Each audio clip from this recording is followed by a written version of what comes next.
Why, hello, and welcome to issue 715 of Geek Studio Radio. I am your invisible host, Aaron Duran. I am your very invisible host, Rita. I am your somewhat translucent host, Cable Washington. Ooh. I And think you found the coolest spot in the room. Did I?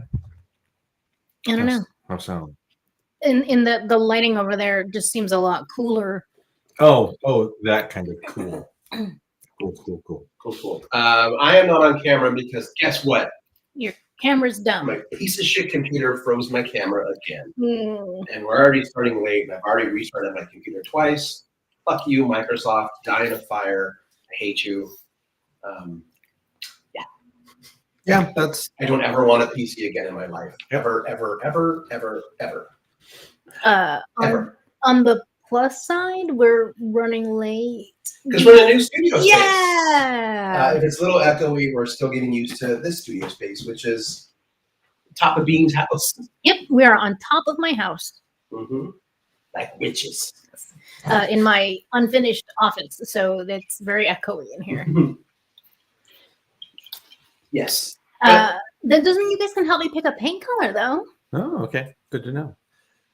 We do want to thank Guardian Games for hosting us for as long as they have. Mm-hmm. It certainly became a port in a storm. Yes. Yeah. Ooh, jeez. Oh, that's crisp. Yeah. We gotta watch this mic. So crisp and clean. Yes. It just there were shifting around, and it was easier to find a new place than continue to just do that stuff. Well, and the benefit of doing it here is we can have all our stuff here ready to go. And be a little bit more plug and play with our setup. That's true. Aside from today, obviously. Yeah, today's the It was also a crazy busy day for everyone, right? It was a Tuesday. Mm. Every Tuesday, no matter what, seems to be full of. Is that a new release day for games? No. Okay. Just curious. I always went. And comics is Wednesday. When I worked retail, and I worked electronics, so new movies and music are Tuesdays. So, WizKids will launch their game on Tuesday. okay. When they stick to the release schedule. Oh. I love WizKids products. I'm still going to be salty with the company because they could, show up and do a thing. What? No, I get it. Yeah. What's the drama here? WizKids is a company that makes Star Trek Attack Wing, Star Trek Alliance. They have the Wizards of the Coast license. Isn't that WizKids that makes those minis? Yes, they do have that. So a lot of things they do get put on to satisfy anything by Wizards of the Coast. How dare you! It's fine. Intruder alert! And they have a pattern of board. They have a hero play Is HeroClix still a thing? Yes. Oh. When they ever get around to putting one out. They're still putting out content for HeroClix all the time. They took a break for a couple of years because of the pandemic. Oh, okay. Because of COVID. But yeah, overall. So someone doesn't get into it. Yes, here's someone. They are still producing content and new figures and new scenarios for HeroClix. Oh, what? Is anyone still playing it? Mm-hmm. I guess I said I never see anyone playing it. Well, Guardian lost our HeroClix community because it's been years now. There were some Do it. Spill that tea. there's some just not great people in that community, and they took advantage of Angel and Michelle for a number of years. And the last shitty thing that they did is they all came in, bought a bunch of product, and then left. They were supposed to be running a tournament that day. They just bought their. It's like, oh, we got our new release a week before we can get it anywhere else. And Yeah. then we walked out, and then we never heard from them. I had something similar when I ran that TFOG Mm-hmm. because we would do HeroClix League nights also. Same fucking crew. Probably. So I got in trouble because we weren't at Guardian levels. We weren't ordering as much product and stuff, which means we didn't get as many, whatever, like about those things, bonus things. Yeah, because if you buy a brick, Right. you get a brick full of special minis and then shrink wrap special fucking ultimate mini along with all. Yeah. It's like all $10 Green Lantern core. And then the special thing is Lantern. Right. So, but we weren't big. I'd order mainly for sale. We were like, whatever, like, the bronze level was, we were never, whatever.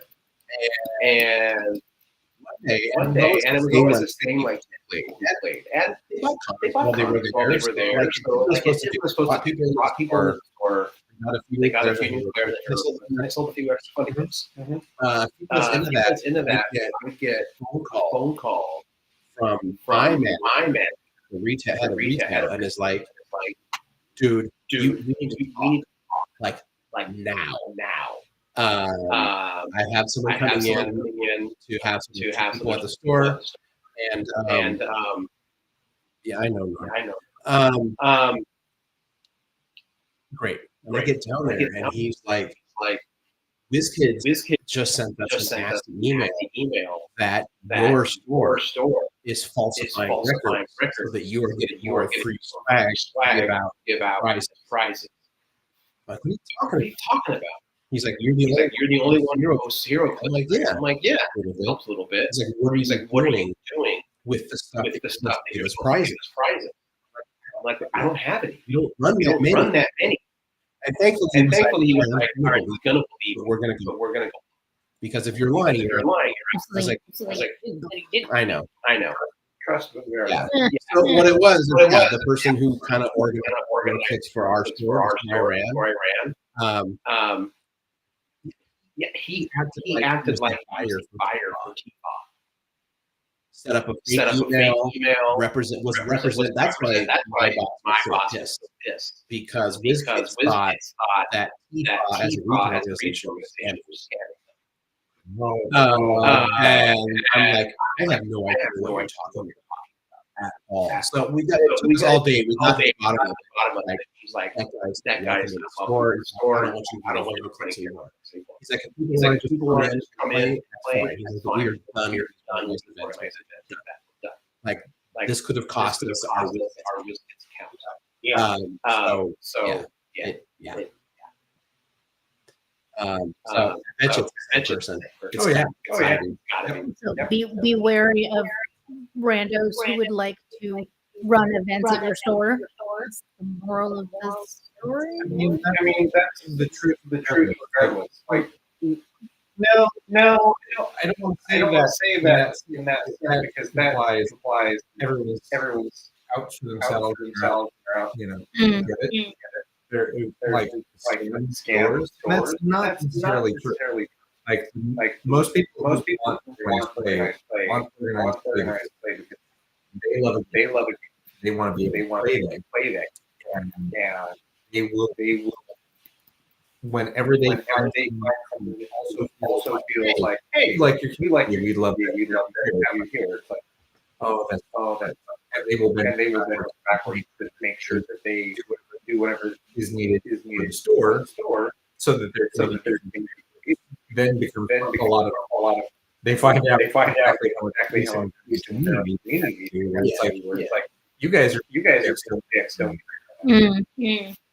know that we have. I'm going to talk about that. There's this is one of those things.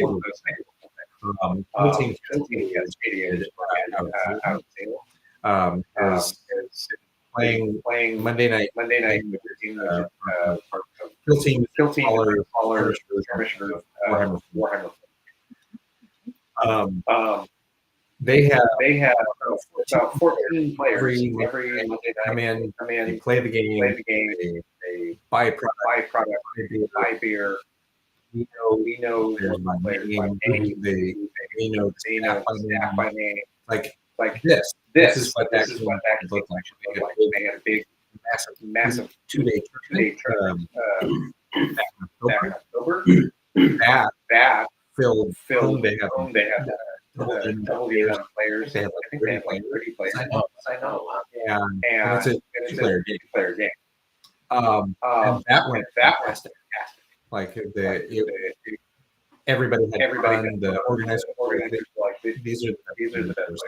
Seven of them came in and for fun. That's cool. That's cool. Yeah, like this is great. So there are gaming communities out there that are looking for a place. So every time that you have one group that fucks over T-Fon by scamming this kids. Fortunately, you've got other groups out there that just want to play. I think it's that since those 10 were chill and play, nobody noticed. Yeah. But it's the scammers that ruin it. Literally, they will ruin it for everyone. So that's one way to say it. We all had a busy day. Every day was fine until the last, and then it just all went into chaos. We had bus fun. Yeah. I tried to light a bus on fire myself and some other dude to restrain him until the next stop. Transit. Wasn't like the transit security. We're on it. And they took them off. I don't know what they took them. Don't care. The TriMet. Yeah, I mean, sure. Look, I have issues with that. I think transit should be free anyway. You already pay taxes. That being said, trying to light a bus on fire, I don't care if you're dragged out. That's just. I know I'm dragged out. Only one way to learn. Light a bus on fire while you're riding. Get it beaten. That's not to say during like protest, the bus goes up, goes in it. I mean, it is a public service, not making it unsafe for other people who need it. So beaten. Or choice. Quick beaten. We get to light you on fire. Yeah, that's not good. You have a choice. That seems a little extreme, but not by too much. See. I'm right in the fence. Someone should. That's clearly no. Yeah, I was running the game. How did you end up? I'm old status. You guys are like on the other side that you turn the other way now. But I'm still pretty like just about until you get and then it's like, well, I have to beat you. Like just because I want it doesn't mean that there's nothing for being a shit ass. I hate that term so much. I love it. So dumb. Do you like it more or less shit apple? No, I love shit apples. This is shit ass. Okay, here's if that person had been like 13 and tried to light the bus on fire, I don't want to because that's what a shit apple does. No. Does not include you from consequences when you're trying to light a bus on fire. What I'm saying is maybe that adult, maybe he's really gonna learn. So maybe the beating doesn't do much anyway. That kid's brain is developing. And the best way to make sure he does not become a fucking arsonist, beat the shit out of him. This is where you sound like okay. No. What I'm saying is everyone under the age are shit apples, and you should expect them to do stuff like this. Yes, they need to be. That phrase, I do not disagree. Yeah, kids are dumb. They're gonna do shit apple stuff. Lighting the bus on fire is above and beyond reasonable teenage dumb shit. I don't agree with that at all. Considering how many things I spent on fires, I slashed one time when I was a shit apple. Jesus. Well, Well, someone bet me that the knife wasn't sharp. and don't bet me that kind of shit. Right. Especially when I'm 13. No. No. No. Tell me I can't. Yeah. There was nobody in the seat. It wasn't like I threatened it, but they're like, that's not sharp. I'm like, yeah, it is. And I just Sure, went back we to all the saw bus. Grab the bus a little bit. I mean, look, I grew up in a small town. There's nothing else to do. Hunt, slice up the bus. That's it. You sound like a serial killer. No, because I felt bad for what I did later. Okay. Right. But just Hunt. but You know why I acted so bad is that my dad got a plan on the ocean, and we were supposed to have a big celebratory dinner, and instead he had to spend his promotion afternoon at the police station. Tried to scare me into a prison. They tried to do a thing on me. They forgot that our neighbor was the chief of police, and like he's the one who sat down with me and was yelling, like leave the room, crying. And he's like, but I am punished. For the summer, you got to do all my yard. I'm like, all right. By the way, his name was Murphy. Susanville's chief of police was named Murphy. so cliche. I didn't tell my mom until after he passed away a few years later. I said, "Hey, remember when I passed the bus seat?" Yes. I said, "Remember Murphy? Like we do all this before long summer long." Yep. Yep. You had to learn your lesson. It's like he's dead now. So I wouldn't tell you as long as he was alive. I said, but I went back to school that summer. Dude handed me $500. She's like, that sucks. Like he's that paid me more than any of the lawn mowing and raking had ever done before. That's fantastic. Mm-hmm. My lesson was if you live in a small town, it doesn't matter what color you are. If you're friends with the police, get away with everyone. I feel like that lesson's true. I'm sure it is. Sure it does. That is the one thing he did tell me that he was serious. He was like, you won't be able to get away with this. Yep. It's like get away with it now because I have been your friend and neighbor for the last 15 years. Mm-hmm. And that's why we get away with it. It's like, but if I did it, or you're in a like look a little different, you won't get away with it. Just so you know. And they will come down on your house. So I guess you give me that. And $500 bucks. And $500. And by the way, labor for labor. Because it teaches you to slave not okay. That's true. And also, it wasn't real work. Like literally, all they had to do was take care of his ducks and chickens. I got eggs out of it too. And that's worth more than any of them. I know. And my mom was like, well, you know, North. Sorry. Part of my labor was to move.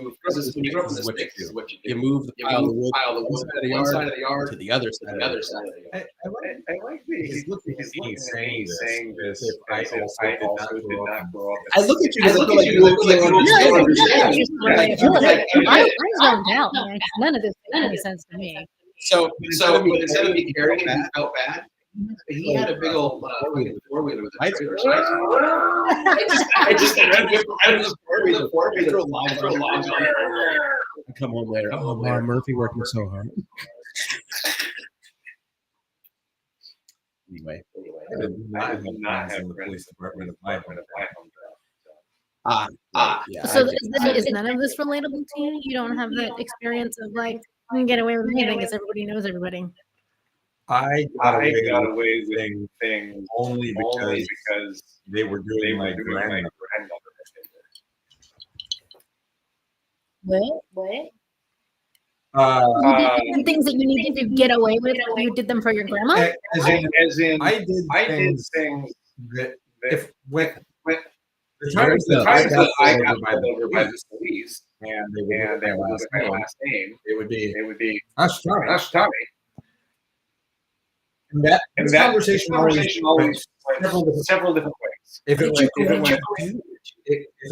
Ashatari, wait, are you friends, kid? Things didn't go well. Why?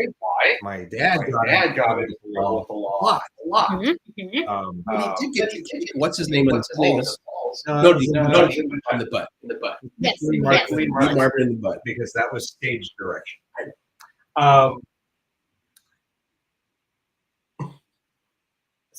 Like very occasionally, I would get, "Are you related to Susan Ashani?" And I'm like, "Yeah, that's my cousin." And they're like, "Oh yeah, she was listed." You know, I'm like, "Good, that you wouldn't say that if you remembered my dad." Okay, so, but every so often, I would get pulled over by the police. I speed a lot. I drove a Mustang in my hometown. Yes, Beauty and the Mustang. Yeah. Was it like a real Mustang or an 80s Mustang? Oh, it was an 80s Mustang. You can still go faster. Yeah, it was Aw. a Mustang too. It was a Okay. Mustang 2 fastback. The only thing wrong with the 80s Mustangs is how boxy they were. Yeah, they were ugly. But all No, cars it look was like that it in was the a 80s. 70s Mustang. Oh, okay. It was a Oh, wait, you were in a Mach 2? I was in a, Oh. I had a red Mustang 2 with white pinstripe. That's where they just added more metal to the front. Yeah, The engine wasn't bigger. There was just more of it. yeah. It's so American. That was a car I should not have I had thought because I like to speed, and it was bright red. yeah. Oh yeah. I used to get pulled over so much in my 20s. But when yes, same, and in my teens, and anyway, so when I would I get didn't pulled drive until I over was 18. and they would see my last name and go,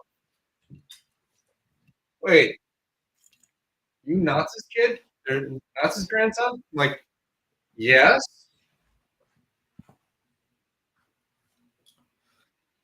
You just slow down a little, don't you? Yeah. What did she do? Your grandmother's a mob boss, isn't she? Is your grandmother Ashitani? No, my grandmother is Wakasugi. Is she Yakuza? I Or don't Yakuza tangent? Like, know. And I'm not going to make up stories about the Wakasugi clan. They aren't. No, unless it's all a front so they can be in like deep in big pharma. There's like a third of the family that works for pharmaceutical companies, and another third that are farmers. No, my grandmother owned a floral shop in town, Eastside Florist. Okay. And so everybody knew who she was because she was a shrewd businesswoman. Whatever that means in a small town. oh, Where- man. I don't know why like she had a good flower shop. It was a large piece of real estate in downtown Ontario. Hopping. And Booming. yep. Employed most of her nieces and nephews. In fact, one of the biggest florists in Seattle is my cousin Judy, Queen of Flowers. No. Because she used to work for my grandmother, and then when she and her husband moved to Seattle, she opened a flower shop. And she's like she did the smart thing of she sent bouquets to every fucking corporation in that town. Oh, smart. Yeah. So they have fresh flowers all the time. From where? There you go. Mm-hmm. So what people This is in fascinating. people in Ontario do not. This sounds like someone who like you're the body for bear.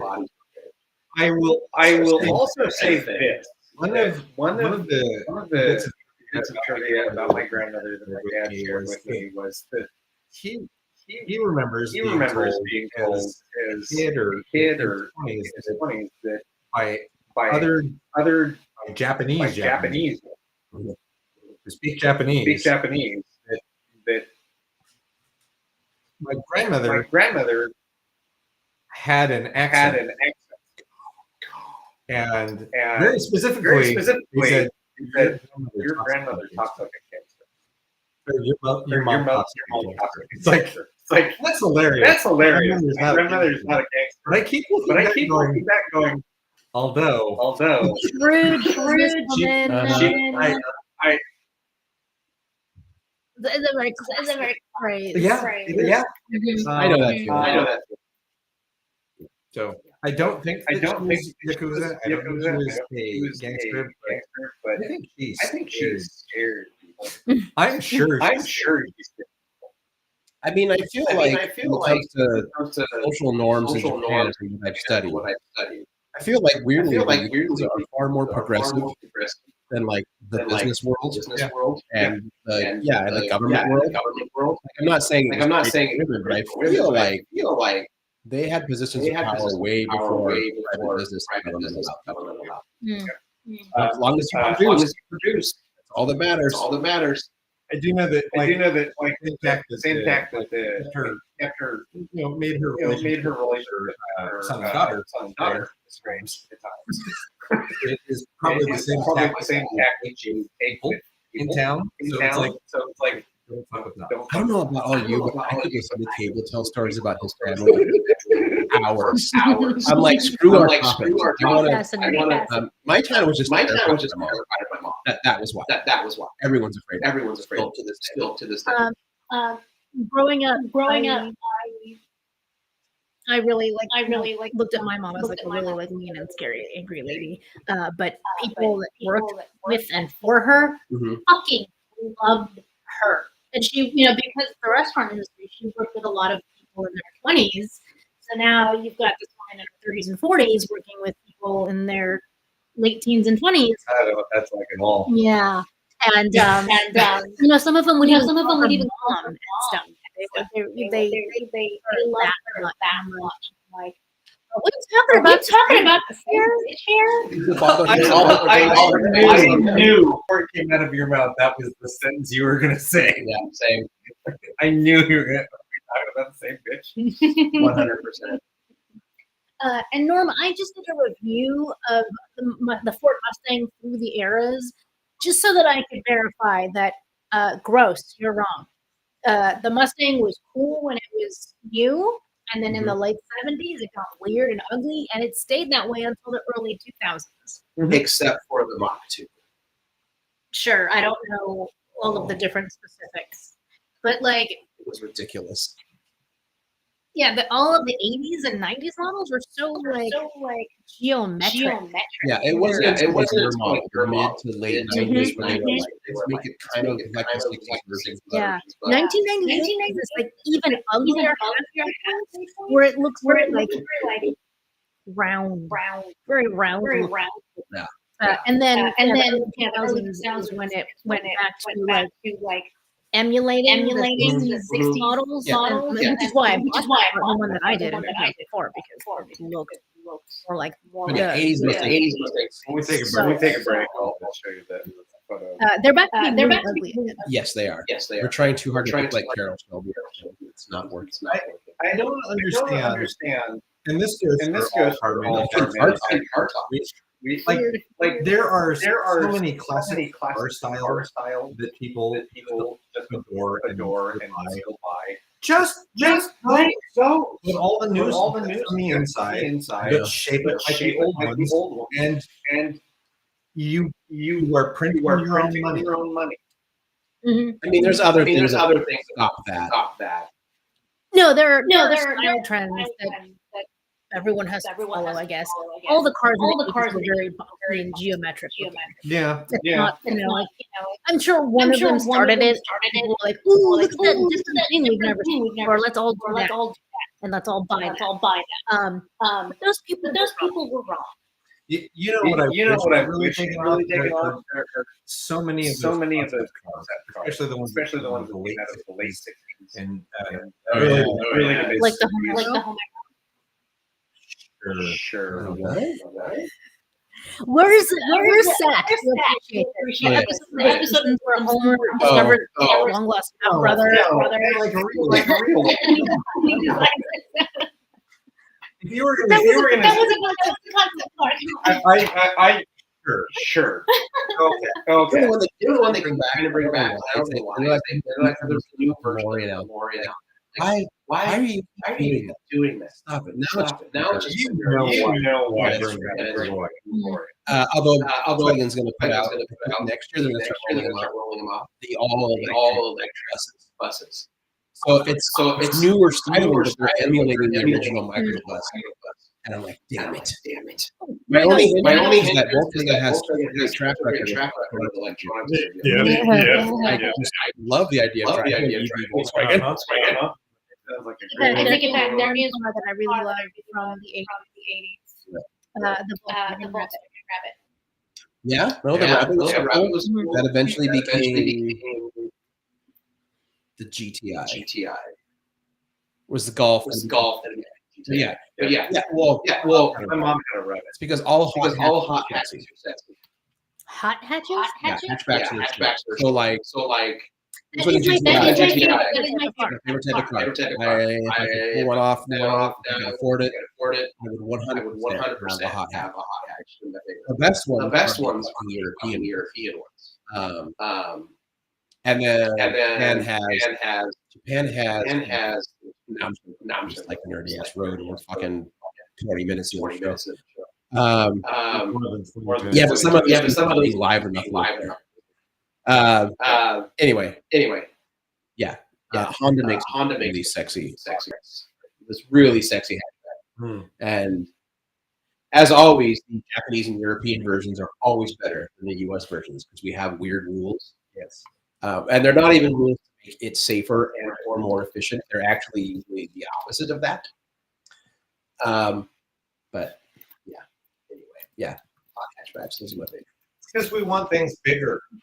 Everything is going to be bigger and stronger. And it's like, go to other countries where the cars are smaller and they take a far less space. You know who never has a hard time parallel parking? Fiat.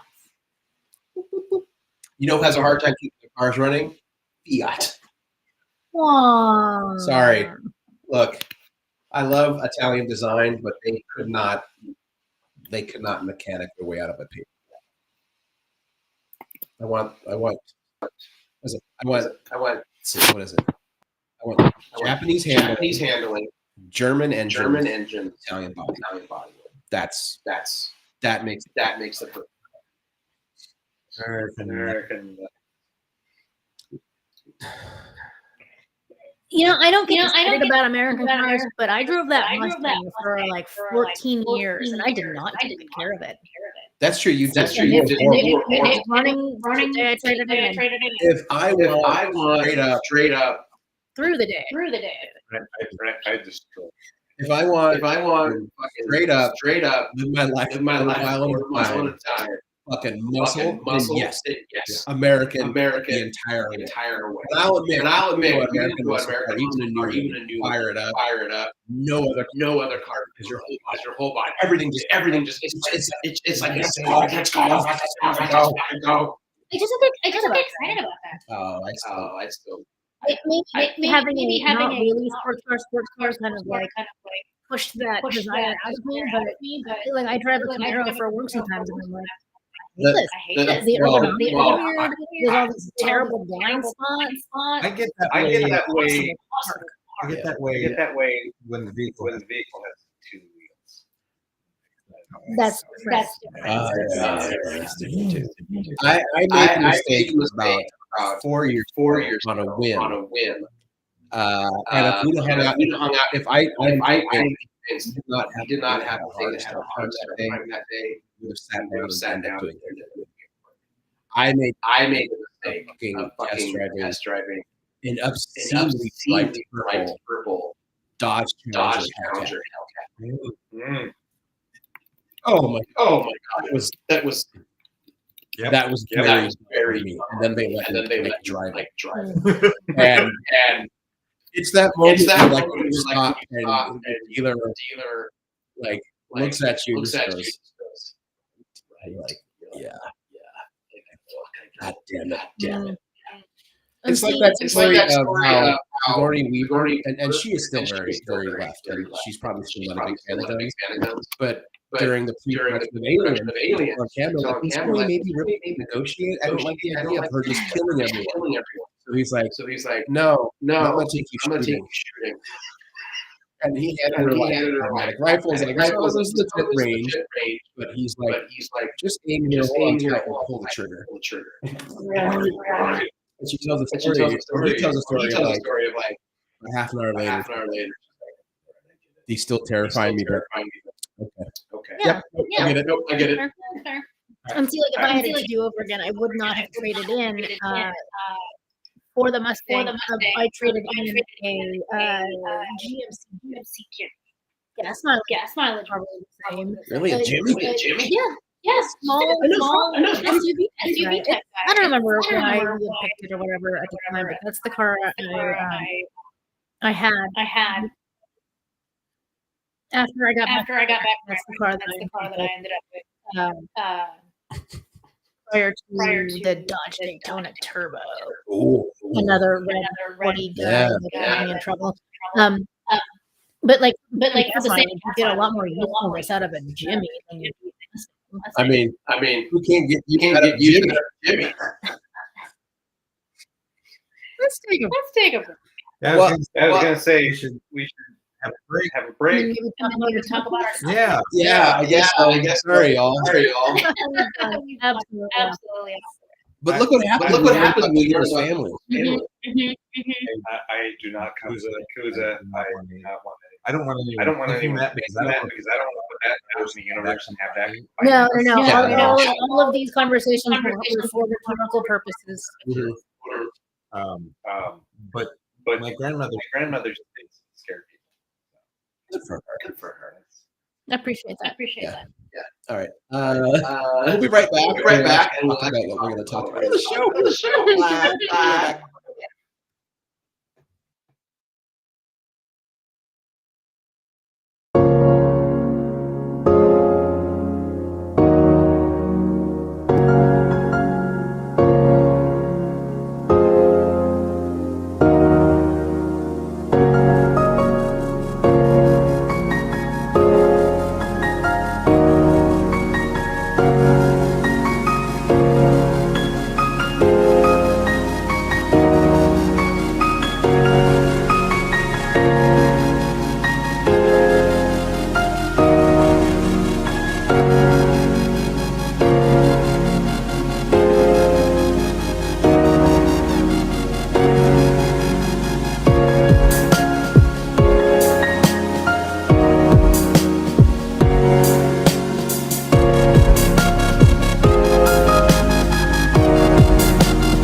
Oldies.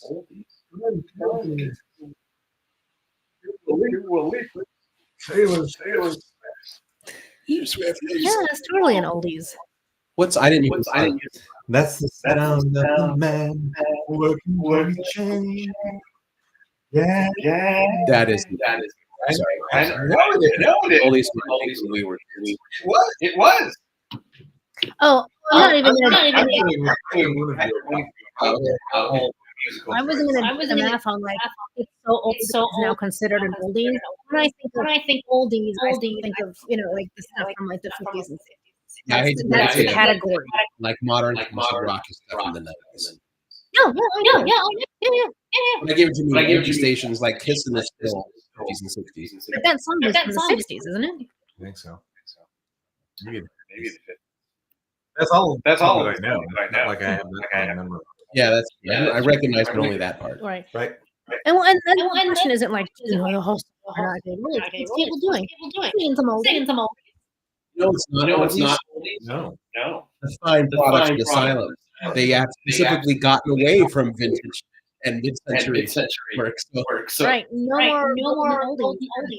That's right. Silver newbie. Like this beautiful chrome sculpture of a bird that is one of those like magic balanced little doodles. Oh yeah, it's a bottle opener. And it's a bottle opener. Oh. So it's classy and it'll open your beer. That's too used to the word dually. Mm. It's been a long day. My brain is tired, total. 3713 Southeast Southern Boulevard. Baghdad Theater.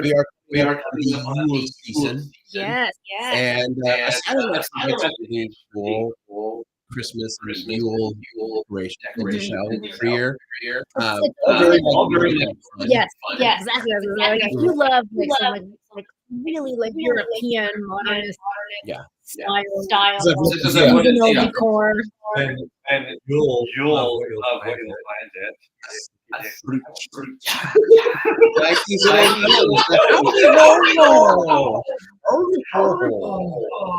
Denise is Is it that how old you guys are earlier? Now you're just Why are really you into it? into this violence? No, it is because I would do that regardless.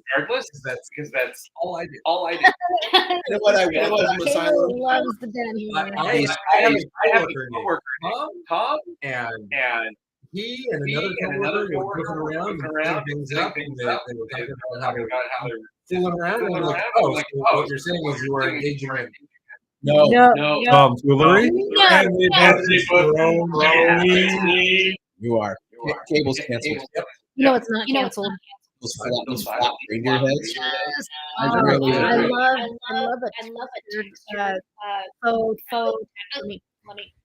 I love tax, especially when it's cool. Yeah. Like flocking and velvet. I'm looking at this right That now. one Nice has down. actually made out of your foes playing nice. Oh man, let's do that. Yeah. I like this red one though because it's going to go with my. I mean, my apartment kind of has a vibe anyway, and I feel like a bright red can stay up all year long. This time of year, like I bet you I could find like style and put it on this. Yeah. Right now, I super duper want one of these because I already want one. You know what look really good next to you? Hmm. My all black Christmas tree that arrived yesterday. Yes. There's also these like little woodland creatures I love made that. of wood. Made of wood. I believe these little squirrels in their little scarves. I think their tails are actually fluffy. They do. They're probably yeah. There's some animal died of that tail probably.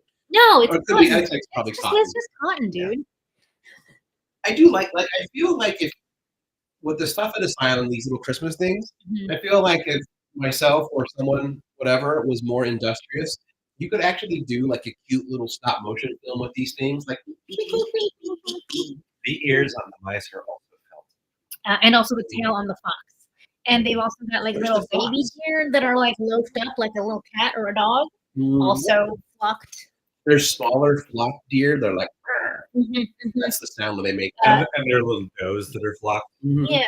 Those are the ones. And they're all There's a everything's, bright super, turquoise one too. everything's super cute and textured and brightly colored. So yeah, they are sort of minimalist and modern in design, but they're Yeah. still a lot of fun and vibrant. And I'm also looking at the howdy ho hos. I just like saying that. But in the background, they're clearly like artificial, but there are pine boughs with different colored flopped pine cones. Ooh, I like that color Yeah, scheme. those are cool. Yeah, they're these little like colorful Santa figurines. Yeah. So if you're going like, well, I miss Halloween, you can still have fun with Christmas. You can do fun stuff with it. Plus, Have yourself a classy little Christmas. that's what I mean. Like, forget going to like getting all these gaudy American decorations. Go full Northern Europe. Stop wasting your money on plastic tinsel that's just going to get thrown in the trash every year. Yeah, a lot of these are wood. You can hand them down. Mm-hmm. You know, Love wood ornaments. I do for too. Christmas. So yeah, check them out, and then we'll talk later about in the year about actual gifts. This is for yourself. Yes, because we're getting into the Yule season, so make your house festive. Yeah, damn it. Do it. Fucking festive. 3713 Southeast Hawthorne Boulevard. PDX style. Go bitches. That was like the sternest live read. It was very Nordic of us. It was. Oh, Yeah. I'm proud of us. We did life is ice. Embrace the darkness, Mm, but also felted bright red woodland creepers in your Yeah. living room. don't go full Werner Herzog. Have sad. I can't face. help it. I can't help it because This is I- not my Werner house- Herzog. It's far too bright. You would probably find this in the vicinity. No, you're right. But I did a Werner Herzog last night, so now it's on my mind. Quick sidebar. I promise won't reveal too much. So that whole thing, like, welcome to Sad Beige Close or Sad Beige Church. Werner Herzog has asked. Someone asked her, "Have you heard about this?" Mhm. It's like, I have heard about it. I don't understand the humor or why people like it. But I've noticed she is giving me free promotion, and I thank her for that, even though I don't understand it. He doesn't get why it's funny. I don't think he gets anything that's funny. I mean, I wouldn't be surprised by I that know because that. I heard an interview with him recently, and they ask him questions about his art style and his choices and this and that, and he kind of like negates anything. Like, no, it's not that I'm a risk-taking filmmaker. I'm just trying to make a story. And like whatever it is that you sort of try to classify him as or describe him as Right. in his art style or his choices, he's like, no, it's not that. I'm just trying to do my job, man. It's like when he swore for years to Mhm. tell people, like, do not go to film school. It's a waste of time. Mhm. And then he opened a film school. But he said this is not like learning how to use cameras or have vision or art. You can be taught the first one. The second one, you have it or don't. At my field, I teach you important things like forging government documents, how to pick locks, things that young filmmakers need to know how to do. Yep. Yeah. But we're not going to talk about Herzog next. No. That being said, we are going to talk about. Pretty sure I would love to see Werner Herzog direct a Godzilla movie. Oh shit! Wow. I don't know. can't I don't even- know. I'm trying to imagine. I don't even know. Like processing. I think I froze. I think I just froze. Yeah.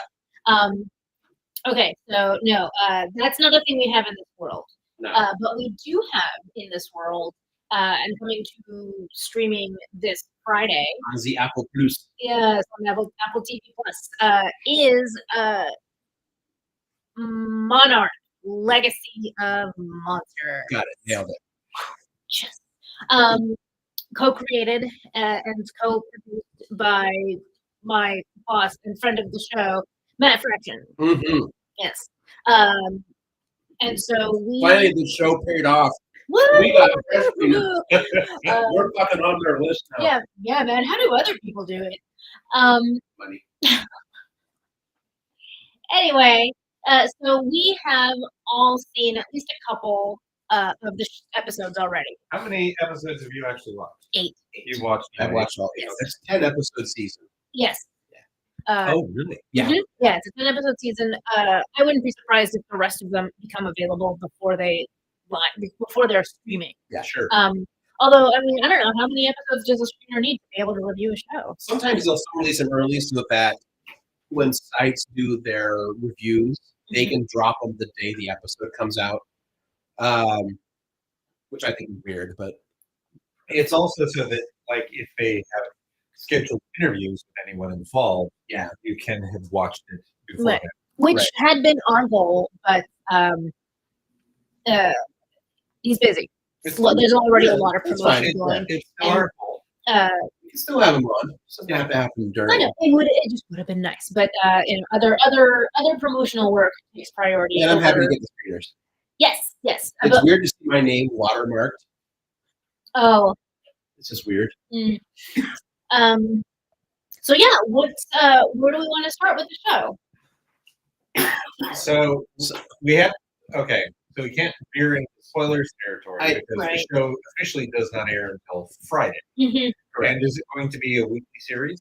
Yes, it Or is they're going not drop all I over. think they're going to drop 2 episodes straight up, but then from there it'll be a weekly release. All right. And Well, all 10 episodes. Which makes sense because those first 2 episodes very much feel like a movie. Like Mhm. they're meant to be watched back to back, kind of thing. Yeah, kind of. Yeah, it sets up all of the characters that you're going to be following in Mhm, those two.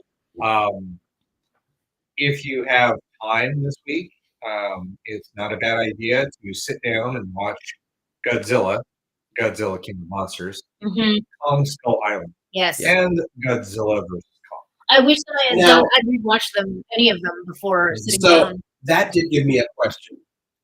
When does Monarch take place? Because they talk about, this is not a spoiler, they talk about G-Day, which is Godzilla's attack on San Francisco. Yes. Which is the 2014 Godzilla movie. But they don't reference like the city that gets decimated in King of Monsters. Right. If I remember, Nor do they mention Kong versus Godzilla. That's a whole nother. because it hasn't happened yet. That's what I mean. This takes place, I figure, after just the first. Yes. yes. Early after Skull Island, because that's late 60s, early 70s. And then the first. It's 1973. Okay. And then Godzilla, but not yet King of Monsters. Right. The time. Sorry. Go ahead. So yeah, the show takes place over 2 eras, in the 1950s and Mhm. 2015, or is that Correct. when? Okay, so which makes it 1 year after San Francisco, Right. Because Because San Francisco is still in. Not spoilers. You will see modern shots of San Francisco to the show. It's still a wreck. Yeah. I believe it's the Golden Gate Bridge is still God. Everything. Yeah. Like Mhm. everything is still trashed.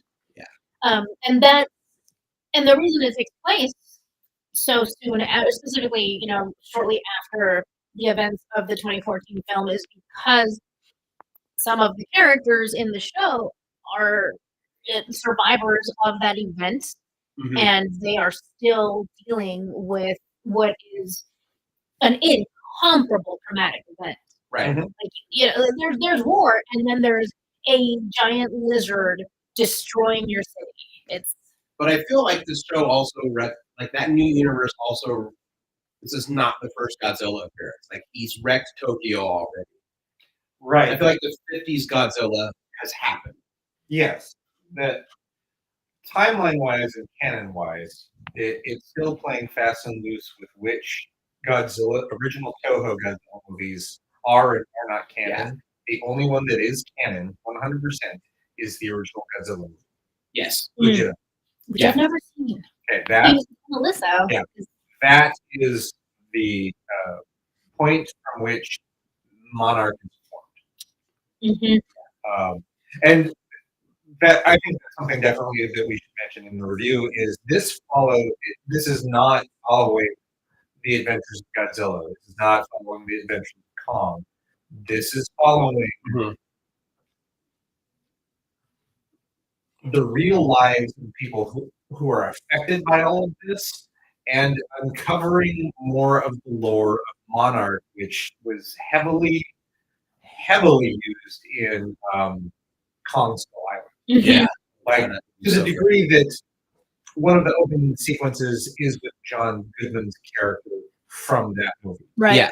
I didn't remember that footage, but it is just straight footage from that movie. John Goodman is not in this show. Right. As I No, it's new originally footage thought. they shot. Yeah, that's not. Oh no. No, Okay. that footage they shot is before he ever goes to Skull Island because he dies on Skull Island. And he does Oh, not die. I thought that footage That footage is on Skull Island because then he does a thing and then other people. I'm trying not to give too much away because it is a little bit of a reveal. the footage that we see is essentially what happened to that character early on Skull Island that we didn't get to see. Like we followed what happened with Brie Larson and Tom Holland's characters before they come back to it. but we didn't see what happened to John Goodman's character. That's what was happening. Gotcha. Okay, so it's new footage, but it is supposed to have taken place. Yes. During the events of that During the movie. events of that Right. No, yeah, that all makes sense. But I like how they frame the story with the, they tell the story, and it's not flashbacks for flashbacks' sake. It's putting together the story. And you have Essentially, it's almost like two timelines that are going to converge. Just Yeah. not in the way that you normally see from a movie in which two timelines converge. Yeah, and it's very much like the theme of the show isn't like, it's not like X-Files Monster of the Week. They are not, yes, on paper, they are hunting what they call Titans. So that they can have a warning system so we can be ready for it. The Titan, these things are real.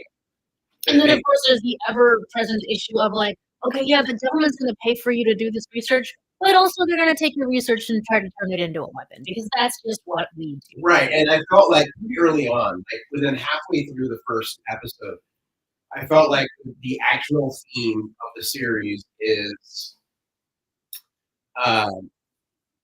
clearly, like Generation Trauma is playing through. There are more than a few times because one of the doctors in the flashbacks is Japanese, and more than a few times, like the military at the time is like, we'll just use a bigger bomb than we used on, and they look at her and she doesn't look like really. It's been like 8 years. You're gonna bring this shit up, like so. It's the generation trauma that created, and there's very much the theme of keeping secrets because you think you're keeping your loved ones safe bites you in the ass eventually. So probably don't do that. Yes, I agree. And I'm like, I want to say more about that. And there's more. There's so much more that happens. But once I realized, because you guys heard me talk about this show a few weeks ago, I was like, I'm curious about it. But when I watch a kaiju movie, I just want to watch destroy shit. Because as a rule, these things don't interest me. But then I went back and watched Skull Island. And I'm like, I am interested in the humans in this. Yes. The first 2014 Kong, I dug the humans in that. I think the problem is that the most recent thing I saw was Godzilla versus Kong, in which I gave 2 fucks for the people in it. But they all become caricatures by then. But I think that's because by that movie they were supposed to be. Because when you finally went, we're going to do Godzilla versus Kong, we don't care about anything except Godzilla versus Kong. Yeah, all we exactly. I don't think that movie tried to give you characters that were believable or worth investing in, or you were going to want to get invested in. But other iterations have tried to do that. Yeah, for sure. Because there's only so much story in the story of a monster that comes to destroy your city. And especially when it's a lizard. We're never going to understand the motivations of a lizard. I disagree with that. I actually disagree, especially modern iterations of Godzilla. As someone who has 2 snakes at home, I know very clearly what their motivations are. But if they were bigger than life and were tromping through your city, would you know why? Would you understand that? I would understand it. They are hunting for food, and everything around them is either 2 things. It is either food or it is a threat. And if it's a threat, they will go into defensive mode. And if you're food, they're going to eat you. If you are neither of these things, they don't give a flying fuck. Yeah, and I feel like especially the modern version and take on Godzilla, and even the more modern Toho movies Mhm. are like Godzilla only shows up when humans are being colossally stupid, whether it is socially, environmentally. It's like Godzilla is our checks and balance of like, you know what? Mm. You can't keep doing this stupid thing if I'm making you rebuild cities over and over and over. That's Um, that's a very and good it- point. Socially, again, sorry. If you get a chance, you can rent it. You can find it out there. Watch Shin Godzilla, one of the more recent Toho ones. That's very much a person telling the Japanese government, basically like that's more of a thing towards a pandemic. Where you're like, it's coming, it's coming. No one, you don't believe me, it's coming, and that Godzilla begins to grow and it's built out of like people that are forgotten. It's really hard to explain, but Shin Godzilla is probably the most politically biting Godzilla movie Toho's ever produced. Okay. And to anyone who would go, no, it's just supposed to be a stupid monster movie that we aren't supposed to have politics in this. Godzilla is a reaction to the atomic bomb. Even I know Yeah, that. Shut And, like, the fuck up. Yeah. Anyway, like most horror and sci-fi, it is absolutely telling you something important. If you're just not picking up on that, that's That's your damn dumbass. that's fault. what horror and sci-fi does. Always, it is inherently political. They're just using monsters or spaceships to do it. Mhm. Anyway, Okay, no, you're right. His motivations can't be that difficult. I I guess just when- like to defend reptiles in general because a lot of people are like, I think more what I was reaching for or trying to say is like if you're making a movie, if you're telling a story, but your main character, so to speak, is not someone that we can communicate with, that's not necessarily going to be for like some dynamic storytelling. right. And then how do you outline what it is that he wants? Mhm. That's why there's always people in a Godzilla movie to sort of expo dump Yes. at a minimum Great. what's going on and why. And to go back to Monarch, Legacy of Monsters, I think that is a strength of the show is that there are human dynamics happening that have nothing to do with giant monsters stomping the city that are just as compelling and are real world things that people go through. And I am invested in finding out the resolutions to these things. yeah, It just also happens to be tied into, and also there's Godzilla. Yeah. Or there are other monsters. And I So- think that's the biggest credit for this series Yes, is that yes. it is doing that. And like, well, it's not they're not just there, and they're not just here to feed you what's going on with the giant monsters. They've got their own shit, and it turns out you Yeah.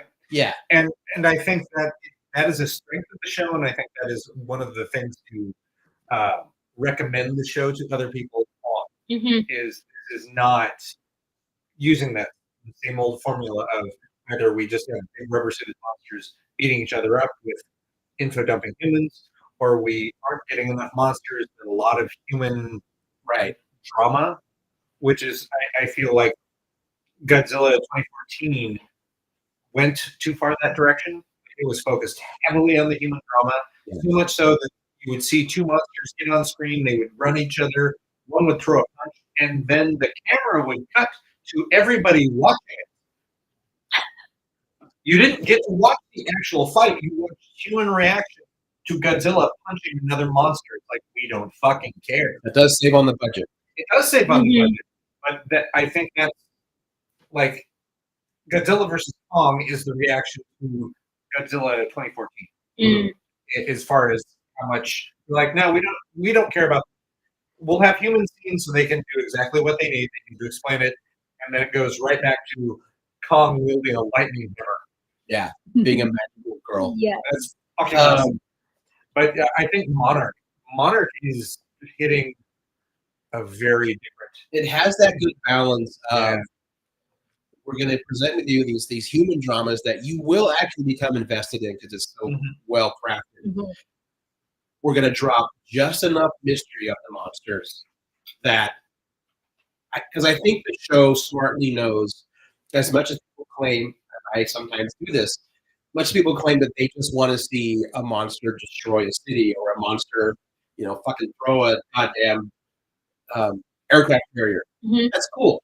But eventually, it turns into a Michael Bay movie, and eventually you're like, it's all just Right. noise. There's no artistry in that. It's just noise now. Um, So that when the rare times you do get a kaiju or titan, even a glimpse of one or the sound of one, they've earned that moment for you to go, oh yeah. Yeah. Yes. They earned it. Yeah, Every and- time they earn it. And even though I would estimate that the show is at least 60% people, 40% monsters on screen in terms of screen time, but it doesn't feel like they skimped on the budget, right? No. Like it's good effects. You get really good looks at these monsters. It probably helps that that Godzilla wireframe was already done.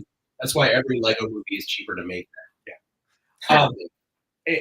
It's interesting that you think that because I think the ratio is actually closer to like 20% monsters. Yeah, I do too. And 80%. But they're so good at But selling. it feels the other way around. Right, and that's why Because- it's at least 60%, Because 40 if not. Yeah. because there are scenes that there are no monsters, but the presence of them is very felt. It's part of the dynamic in the room. Right, and the tension building Yeah. and all of that. Yeah, no, that's a really good point. And I feel like the scenes that are in the 50s, yes, they are hunting this titan that has attacked Tokyo. Like this. Why did you ever pet this dog? I know. Why don't you ever? Oh yeah, Ever. Like, there's no. So Never felt the touch of a human.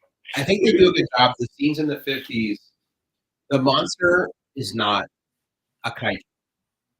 Not tonally. The monster is everyone has nukes now. Yeah. And that's always the theme of like, they're just going to want to test out more weapons on these things. We're trying to learn about them, advance science, advance humanity. But the only one who pay us is the military. And all they want to do is find a way to take it out or weaponize it. Yeah, if you have to choose one villain for this series, it's the U.S. government. Well, the Yeah. U.S. military specifically. Yeah.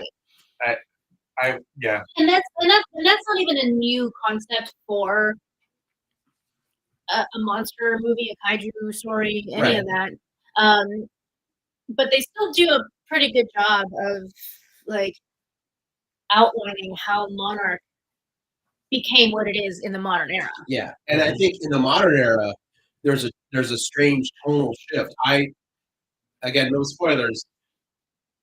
Monarch is kind of like in this gray area in the modern era. Like, are they good? Are they bad? Are they willing to do things for the greater good? The greater Very good. good. And is that necessary? But the thread of like And like how much impunity do they have when no one really knows Really they're out knows. there? But I feel like with all that secrecy, all that tension, the threat is no longer a global apocalypse from man. Right. Not Because as a everyone rule. knows now. But now it's like, no, the clock is fucking ticking. These things are coming back. Oh shit, that reminds me. You know? Did you guys pick up on how many times there were like truthers and conspiracy theorists who were like, no, Yes. San Francisco was a scam put on by the government. It's in my podcast, man. That was my one thing that kind of took me away. And granted, I've been to Tokyo once, so it's not like I'm some knowledgeable expert. But the time I took taps in Tokyo, they don't talk to you. No, they don't. I was like, that's fake. But the character. No, I loved it. I loved Yeah. it. Yeah. There were As- two things in spoilers. The first two episodes, part of it is set in Tokyo. That's not a spoiler. One, there were two things that I went, no. The first was the taxi cab driver. The big apartment. The second was the big The fucking. big apartment that they said, it's For all- an unemployed person. yeah, this is the best I could afford. And I'm like, No, sweet. not that apartment. That one, American, I talked about that in an industrial district. That's That's a the bigger other possibility. apartment. I mean, Oh, are you talking about the apartment with from the mystery keys? yes, that apartment that's a house. Isn't it? I Yeah. mean, maybe that person is loaded. Not in that building. That's true. Not the way that building is set up. No. Yeah. Okay. No, you're right. In Tokyo? Fuck no. I will say this is a good way to kind This of. is the Tokyo apartment. Yeah, it is. This room is 11 by 13. Yeah. I How said do what you I put a whole said. family in here? You just do. Yeah. You don't. You don't put a whole family in here. Maybe Like, two you, parents and Right, kids. well, that apartment that you're talking about held at least 3 people. yeah. But I remember Sophie thinking, did. like, this has an entrance hallway. There's a bathroom on the side. There's a whole kitchen. There's a fucking living room. There are 2 doors in this living room, which means there are 2 bedrooms. And there's a patio. Yeah. Outside. It's like, no. That was really big. That was the thing that I'm like, I know. It's so that's not real. that is a good segue today. Like, there are no like weak performances in the show. That I've Oh, seen so yeah. far. Let's talk about the Russells. Holy shit. I would. It's almost. I think I texted you both. It is unsettling. I get it. Wyatt is Kurt Russell's son. Of course, Obviously, he's they're similar. Of course, they're going to look alike. But fucking Wyatt Russell. I remember when I saw Falcon and Winter Soldier when he plays Patriot. I was like, yeah, no, that's totally Kurt Russell's kid. Like you can see it. Mhm. You know, and some of this, like every once in a while, he'll do something that's very bad. Like it's unintentional. It's just you pick up your father's mannerisms or whatever. Right. This show, I don't know. Yeah, he had to have done it intentionally. He's an actor. Wyatt Russell must have gone back and studied every movie his dad ever fucking did. There were times where I was like, Within a certain time period. yeah, for me, from about his last Disney movie up until Escape? I was going to say Big Trouble in Little China. Yeah. There were more than one scenes where I'm like, that's Jack Burton. That is 100% Jack Burton. There would be times that like Wyatt Russell as his character as young Leapshaw would like tilt his head, and the way he would say a word, like my brain would, my brain would go, that's Kurt Russell. No, like it was an audible. Like I didn't think you could have the uncanny valley effect with a human, and I did. Sure. Yeah, And it's not as big. It's like holy shit. there's a behind the scenes little video that Apple put out where they talk to a couple of cast members, and that was one of the things that they have is the Russells together, chairs about like the work that they put into that Wyatt into essentially like emulating and taking on more of his father's Yeah, I wonder. Like, do everything like that? Is that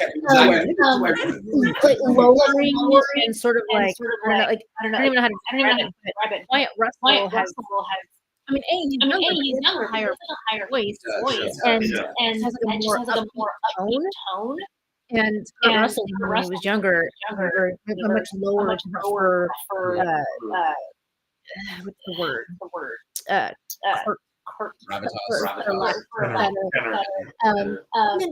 much more curt way of speaking. It's not a pun. Sure. Thank you. Is good. That I don't think Wyatt is in the habit of doing, but the character that he plays has a lot of substance in the way that he speaks. That's what we saw with Greedy came from Mhm. and Pliskin. Like that across on those characters. And just a touch of Captain Ron. Yeah. Especially when Wyatt being a little like goofy. Yep. There's also a little bit of that. Yeah. And then Kurt Russell. I just love I love everything. I just love Kurt Russell. He is playing his Lee Shaw, my favorite kind of Kurt Russell, which is crazy. That's why I love the Santa Claus. I thought We got 5 minutes to get out of here. Once I got this, like, okay. But then there's like beer. Old man wild card. Yeah. It's one of my favorite characters, and Kurt Russell always nails it. Yeah, he continues to be a really fun on-screen presence. Was it Anna Sawai? Yeah, Anna Sawai. She is our other main lead in the modern story. I probably should double check. She's the same actress in the 2014, right? I didn't think so. Is she not? I mean, maybe she's not. If not, they did a really good job of casting. Because she reminds you of someone from the 2014. Yeah. I mean, I don't think it's a spoiler to say that she is. I think it's in the trailers. I think she is a character who experienced the Godzilla event of 2014. She is not. She has seven credits. I think she was probably in high school. She's 31. So no. She's in her early 20s. Fair. Okay. Fair. She could have been. She's great. And again, this is going to spoiler territory. But as the show progresses, she has a very her character evolution is very fun. It feels very. I feel like some of the character development, if we go into it too much, does delve into spoiler territory. Yeah, and we can talk about like the whole series in detail after the season has run its course. Yeah, for sure. But I think we're all agreed that this is one to watch. Yeah, I know. When I was not just because your boss co-created it. I mean, we're all fans of that franchise. But I am legit excited. I haven't finished the whole thing yet. I because I feel like they're gonna give us to an extent what we want by the end of this first season. So I'm excited to see that. But yeah, the show has definitely got me hooked, and it wasn't like I was like brush it off. I was very much in the camp of like how excited am I going to get? But I am actively invested in these characters. To where if we go a whole episode and we don't see any evidence of a Titan or a Kaiju, I'm like, oh, it was a good. It was good. And it's holding. And yeah, like there are times where the presence of the physical person doesn't have to be there to know that they are still part of this world. Yeah. Seeing the after effects of them. Yeah, like the imminent threat is there. I want to say one of the things that I also enjoyed was I remember sitting there watching the first episode going, how did they fit this much? It's like it is 30 minutes and an hour's worth of show is over. Yeah, they do it's a very it is. Yeah. So it makes for a dense show. This is really good. This is not in the background of watching. No, because they tried that. So it's a little bit interesting. It pays. It's very dense. Christian said something about like, in media res. Yeah, everyone's in media res now. It's not really like a notable thing anymore. But what is notable is if you can do in media res, but then still provide quality exposition, not just info dumping, but the series does a really good job of rolling out information so that you as viewer are puzzling things together just as much as the characters. And again, that's something that keeps you invested in the storyline. And just keeps you ready for more episodes. Yeah, and I think I know it doesn't realize I think what you get when you have an accomplished writer design show because of all forms of written entertainment. I feel like comics, you have the least amount of time to grab different reasons. And they're coming back every It's the hardest one. The one where you come in as late as possible and you leave as early as possible, right. but still be compelling. And that's reflected in this show. Cool. That's a really fun end. Not about why that was. That makes perfect sense. So yeah, we are all digging it. Nice. We got a little bit of time. We can give it some decent time for tonight. The Marvels. Some folks you might have heard of. Yes, we tagged along along for the the showing that Holy Taconic and family and friends and other fans all opted to go see. Just show up in person and It was cool. enjoy it together. I think we pretty much had the run of the theater with the size of group that we had. Yeah, there was a lot of folks.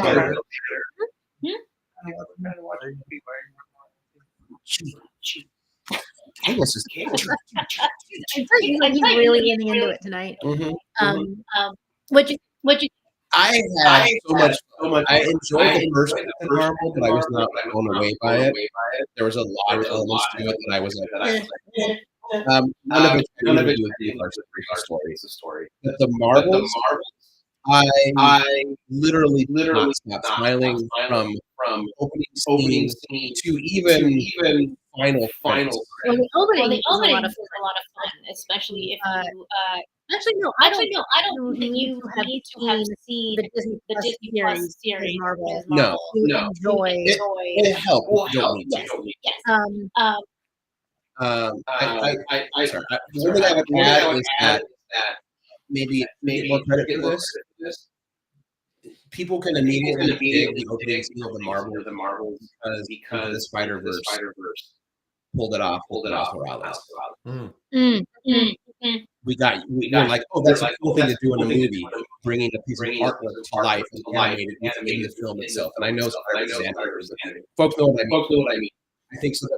Are at the Marvels, you're all that. It's the imagination of the person doing the drawing. Right. Which is a really fun way to give a character perspective that you can't do for just any character, right? That's just how that works. You mentioned like the first Captain Marvel is not like your favorite, but it's not because of Brie Larson. I also don't have any problems with the first Captain Marvel or any other time that she's in a Marvel movie. I think she's but I think this is best iteration of her that we've ever seen. She's the most human and relatable that she's ever been. Because she's gone through all of this, a lot of it we haven't seen on screen. Some, but not all. But like she's super human and relatable in a way that's very important to the story. And I feel like this story also allowed her to be more humor and relatable. I feel like Brie Larson got to relax a bit more in the role. I feel like there was a lot of pressure on the first Captain. This was Marvel's first woman-led superhero flick. Right. And you're right. The story itself is. It is a more fun and funny series of events. Like there's a big bad. Sure. I think Big Bad was as underdeveloped as some people are. If you've seen the trailers, you know that she's free. I think I'm more developed than Ronan. Right. Guardians of the Galaxy, I love that movie. Ronan is so one note. And she has very similar goals, liberation of the Empire. But I just I felt I never once think, look, he's doing it wrong. Ronan has a point. You do think that. Like, what about it wrong? Yeah, she's trying to save civilization. Yeah, she's doing it normal. It's not wrong. Right. No, and I think that's part of part of the problem is that it's a woman is going to be harder. Which we can say about the whole movie, but I'd rather not focus on that. I think what people are seeing and misinterpreting is that the villain is not. her being a villain the the bad is not the point. the point is why What she's what doing doing, why she's why doing what she's she's doing what doing she's doing is is the part we're supposed to care about, not her as an individual Yeah. as much.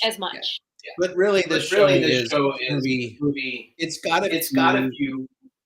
It has a few narrative steps. Most movies. Why I'm not. Story's not perfect. Stories aren't fucking. But Larson, Iman Vellani, and Anna Paris are so fucking good together on screen that this thing could have been littered with plot holes. It's not. And I still would have had a blast. The three of them are on together, or just two of them. It's as cheesy as hell, but it's movie magic. They're so charming. They're so together. great. You can tell that they had fun. And their montage training scenes. I could have watched. Like 4 minutes of that. Yeah, and everyone knows our show. We all like montage training scenes. They're fun. I love them. Honestly, sometimes a montage. Maybe, but this one works. And it makes sense because it's not a spoiler. You know that they're stopping because of their powers. You know from the trailers that eventually, even in the trailers, when the trailers fight, you see them bam thing. Yeah, they so have a problem that they're in. And that's going to require a montage. I also really appreciate, but I feel like he hasn't for a long time. Like this is the first time Samuel L. Jackson's having fun in a Marvel movie in a long time. What? Go ahead. I was like, what I noticed, and I see your point, but like what I saw, what I interpreted is like, he's not just an angry cool dude in a leather jacket. He's just an old man. He's just trying to keep everything He's together. now old space dad. He's like, I built the Avengers. I survived. Came back from the blip. I do all this shit. I live in space. I've done these things. So now I just all the best. I just want to get to be space dad.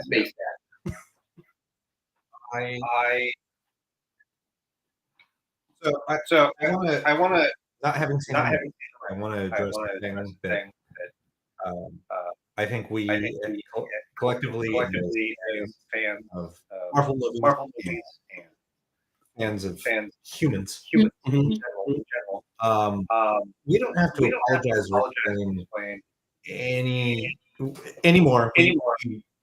We have zero explanation to anybody like why we like Brie Larson, because we know that the reason people don't like Brie Larson is called out in her history for sexual abuse.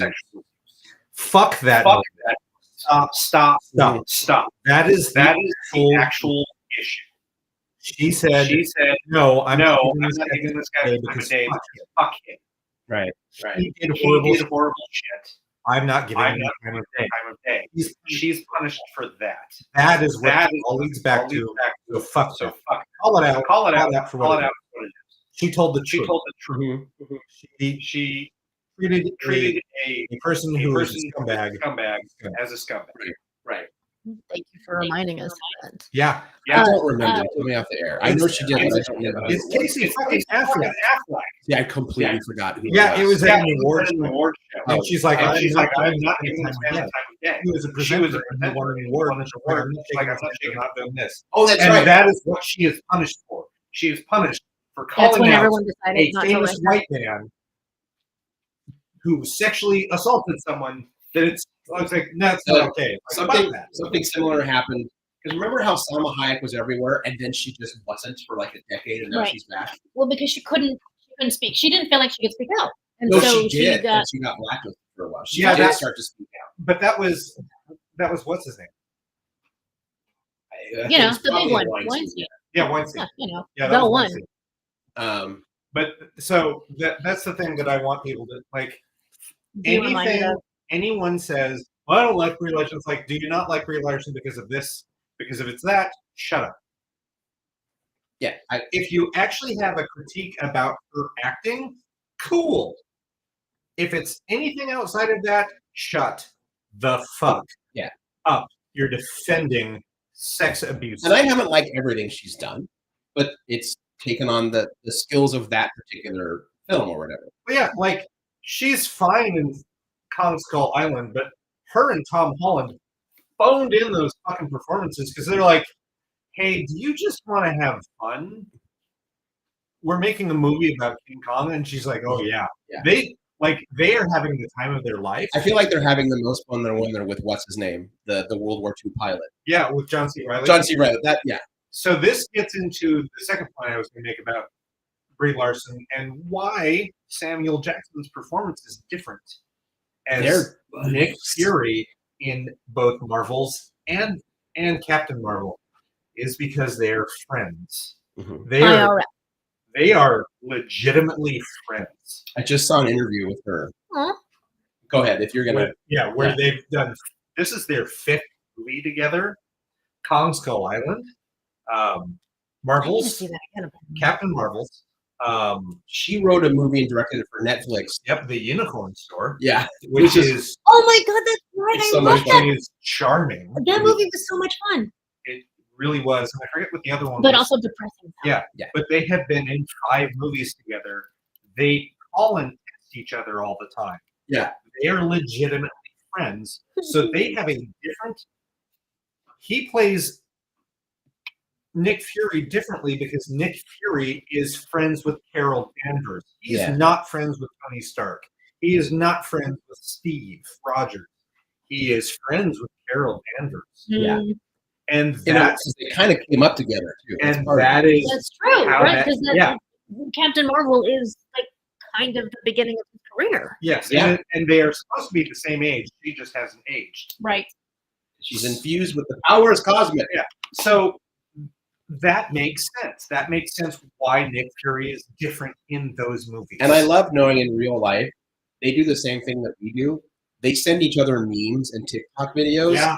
And that's friendship. And she said on an interview, she's like, sometimes I'll get busy, and he'll send me like a meme, and I don't reply within like the day. She's like, and like the next morning I'll wake up, and there's like 6 texts from him. Are you mad at me? Did I do something wrong, Brie? Did you not think it was funny? And she's like, Sam, I'm sorry, I got busy. Like, oh, okay. Got distracted. Just, you know, if you're mad at me, let me know. And she's like, I'm never mad at you, man. Okay. Look at this video. I like that even better than my theory that I will make. He's just dad now. He's just got dad vibes. I believe that is also part of it. But there's a genuine chemistry between those 2 actors, Mhm. and they are bringing to their performances.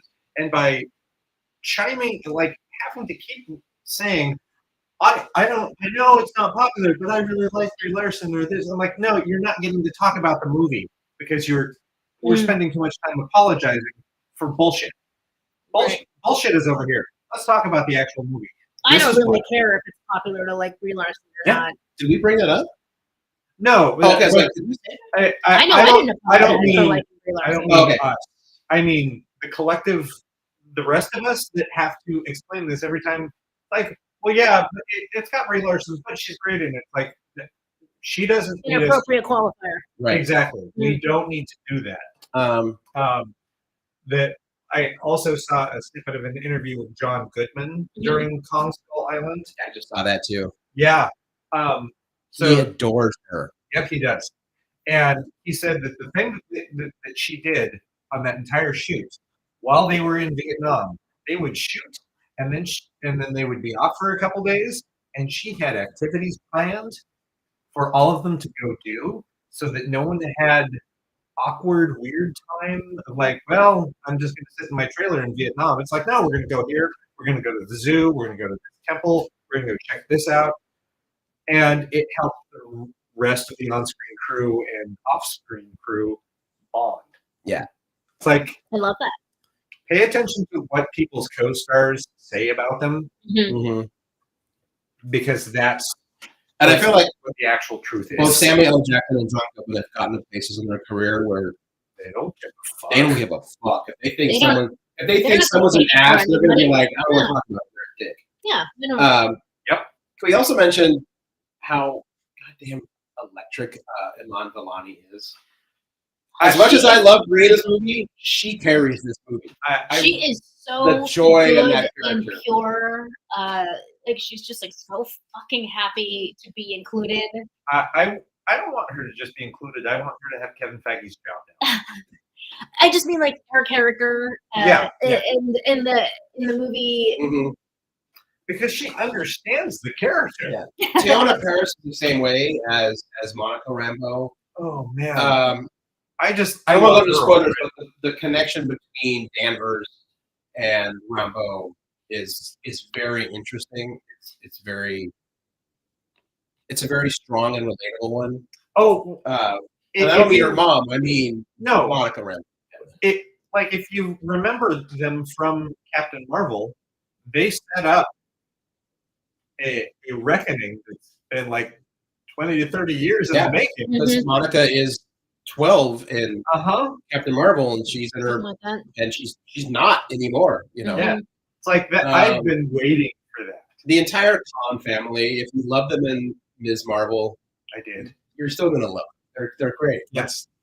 I look forward to going to see the Marvels in the theater. I think it's. They're also. It's also. Yeah, it's also one of the rare times where I'd say if you can find it, it actually does work in 3D, even though I know it's still post production. Interesting. It was almost seamless. Yeah, and it's not like whoa in your face. It does create a depth, which doesn't surprise me because Yeah, not like you, House of Wax. how dare you? How dare you? I did like House of Wax, but the whole 3D stuff was so unnecessary. I mean, it was stereoscopic. It was a new technology. And they absolutely wanted to use it. Yeah. They did not have a way to make it part of the story. I'm Again, we won't get into it. We won't get into it. Sure. Yeah. That's a different show. I'm not surprised by that because of the type of filmmaker Nia DaCosta is. Mhm. I actually don't know if I'm familiar with anything else she's done. Not off the top of my head, anyway. She's primarily been a writer. The last thing, I don't know if you saw it, but the last thing she did, she wrote the new Candyman. She wrote that? And I the did know Woods. that she was involved in that. Yeah. That's why I knew the name. Mm-hmm. So yeah. Also, good for her. She's apparently the reason why it is not a 2.5 hour. He's like, there's no need. You can tell the story about 90. I don't need it to be this thing. There is some stuff that I would have liked more time with, because I didn't read those comic books. I'm like, this is fun. I want more of this. Right. Well, that's another thing too. Is some people have a criticism doing like a very heavy Marvel movies. And I will tell you right now that I've had direct instructions point out which volume issues of Captain Marvel directly to what happens in the movie. For the company newsletter, and I didn't read any. And I did not feel like I didn't understand or couldn't appreciate anything that happened in the movie as part of the story before I had read that. I would agree. I have read all those I did not. but you know what the Marvels did? It made me. The Marvels did very modern movies do. Make me want to go out and find the comics. Mm-hmm. And with very MCU movies. I'm not even comment. The DC movies definitely don't. They just don't make me want to go out and read what it's inspired by. As a general. The last time that I watched a Marvel movie and I wanted to get the book was the first Guardians of the Galaxy. Yeah. And I have pushed that. The run that inspired that movie is great. It's phenomenal. We're going kind of long here. The movie's so much fun. I'm looking at the IMDb. I don't remember Jimmy Woo being in it. I think they just assumed that Randall Park is in all Marvel movies now. I think they just put him in this. I don't remember. He's not in it. Or is he? Somewhere and we wouldn't even. I would hope that again leads to my dream upon dreams. And he is just setting up Atlas. He's just setting up Atlas. He's been there since the beginning. I mean, that would be great. We're gonna get a giant robot, and a gorilla, and we're gonna get Venus. On Volani, we would want. She would 100% see thousands of Yeah, I'm sure she has. Yeah, I didn't realize I got the role as Miss Marvel. She actually cosplayed as Miss Marvel. She was younger. Aw. Yeah, there's a picture of her before she ever really got at a convention as Miss Marvel. Wow, that's Shocking. great. I love that. I think it makes the movies better when the cast are fans and they care about the characters that they portray and interact. See, also, Yeah. And only certain publishers like the idea of hiring writers that are fans of the characters. I mean, that's what they've been doing for modern Star Trek. Okay, I understand. Last thing I want to Yeah, I think. last thing I wanted to say is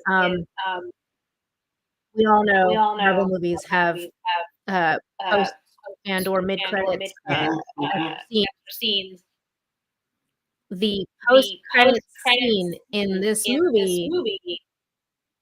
I'm surprised by how excited I was by those revelations. I don't know if you looked over at one of the people in attendance. I had actually glanced over during this post-credit sequence. They were legit edge of their seat, mouth agape, and hands out going. You talking about the person next to me? Yes. Yeah, I saw that. I also And I was like, I noticed that. Oh yeah. Kelly Sue didn't know. They don't Play everything. They also don't. They film those. I know. Yeah. It just felt like I was like, this is when it's gonna happen. If you want to know, we'll off the air. Oh, I don't want to. I'm going to watch. Okay. The first credit sequence also cracked me up so much. The first post credits one, it's really fast. Like it happens before the proper credits really kind of kick in. I can't remember now. So you'll have to talk about it off air. If you want a little reminder, watch the end of the very first Iron Man movie. It is a callback. Okay. That's all I'll say. All right, that was it. I wanted to point that out because I'm like, don't forget about the first credits. Yeah, This one definitely. weirdly exciting. How do you remind people of this? I saw people leaving the theater. I too. I'm like, And where are they And they'll actually tell you ahead of time. Kevin Feige now tells you. The only one that did not have a post sequence was Endgame. They're like, it's going to have one. He's like, no, because this is the end game. We will now kick on. There is no singer. It doesn't exist. So go see it. Ignore. First off, ignore all the headlines about it being Marvel's worst movie because they're going on box office numbers. That's very pedantic. And also, really not a metric you can use. And it's very in 2020. It's subjective. As we know, Also, now. but especially now, there was a writer and an actor strike. Movies are not. No movie is doing as good as it would have done before May. That's just not even. Yeah, It's apples to oranges. Like the actor strike ended last Thursday. Brie Larson. The actor strike. The actor strike. The actor strike Thursday. Brie Larson was in theater. Right. Yeah. Going, but the premiere was on. True, The but red premiere was. They're like, well, how come and Barbie did well? Well, both of them had a ramp up. Yes, and also they were both. Their strike started like on release. The work had already been laid. They were literally at the red carpet. Forget this. The red carpet for Oppenheimer. And the red carpet, all that stuff. That someone goes up to Matt Damon in the cast and says, "The strike is now on." We're like, all right, we're done. Which, by the way, like it or not, is almost more press. I mean, for that one moment, that's what I mean. That's how serious. Members take, which is good. But all this to say, the timing was different. Of course, those movies they had the entire mechanism of promotion up until the red carpet premiere. And also, Barbie and Oppenheimer, like they were getting press a year before they came out. exactly. Mhm. Both had really smart campaigns. Oppenheimer was, you want to see the biggest explosion ever filmed. And Barbie was literally like, if you hate Barbie, you're going to love this movie. If you love Barbie, you're going to love this movie. Like, that was their thing. And how do you argue with that? I know. Well, before we sign off, and this happened during Black Panther, both Black Panther movies. This happened during the first Wonder Woman. We don't talk about Wonder Woman 84. That is Crime against film. I'm not going to go that far. I will when you dial down some of the things Diana did in that. Yeah, no, those things were not acceptable. No, at all. But it ain't Catwoman. It is not Catwoman. Um, Catwoman is a crime against film. Yeah, but I will say, and I get sappy about this, but I don't care. One of the reasons why I'm glad this movie exists is the same reason I got excited when both Black Panthers came out and the first Wonder Woman came out. I love nothing more but than to see little underrepresented kids in costume looking at the screen, looking at the poster, they're not saying, fuck, yes, there I am, but they're thinking, hey, there I am. We don't get enough of that. And I know, I thought, fuck yeah, when I was a kid. Well, older kid, I was. So yeah, not like now. Go see it. I also think The Marvels is one of those movies that's just going to kind of endear. Yep. 10 years from now, these 8-year-olds that were in costume are still going to be watching it. They're going to be buying every version of it. So maybe it doesn't do gangbusters at the box office. Disney is not going to fucking lose money on this. No. Not in the long haul. They don't lose money on any of them in the long haul.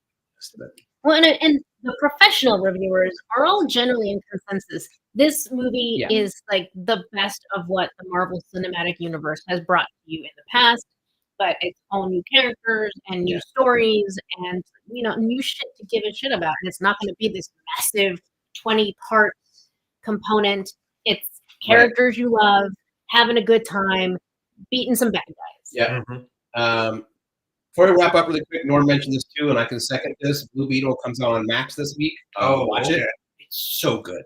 It is so damn good. I'm one of those people who's guilty of forgetting that it was coming out. I literally missed it. So. I literally had to set a calendar because I was like, it's gonna come and go. So I set the Google alert, and I was like, it's gonna be in the theater a week before they. Why didn't you remind me? I think I did.